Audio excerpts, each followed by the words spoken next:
Orain arte uste izan dugu eskolan ereduan gure aurrak matrikulatuta euskara ikasi eta euskaldunduko direla.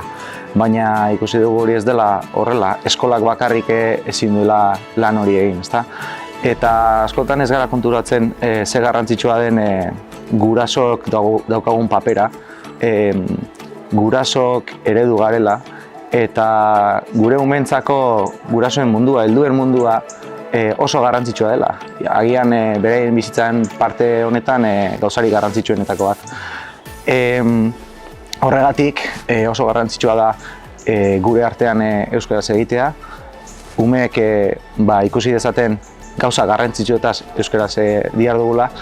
Eta ez bakarrik eskola giroan edo familia nukleoan beraiekin euskaraz egiten dugunean, baizik eta eskolatik kanpora beraien aisialdian ere garrantzitsua da hori ikus dezaten, ezta?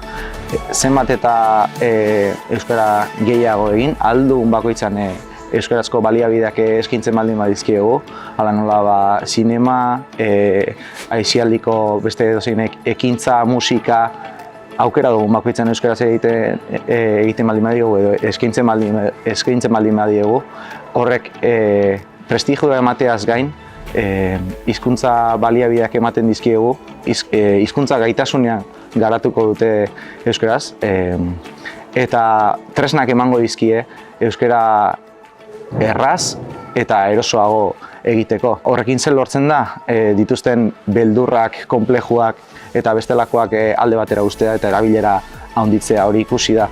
Eta horrekin batera, erabilera handitzen denean, hizkuntza gaitasunak ere handitzen dira, ez da batak bestea elikatzen duelako.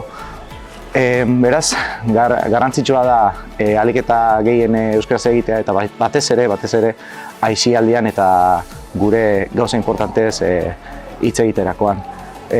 Ni Laudiora bizitzera etorri nintzenean hizkuntzarekiko, euskararekiko beldurrak, lotxak eta konpleju asko aurkitu nituen. Eta esan behar dut oraindik ere ikusten ditudala. Eta uste dut badela garaia hori guztiak albo batera utzi eta jauzi bat emateko. Izan gaitezen eredu. Hartu konpromisua. Egidazu euskaraz.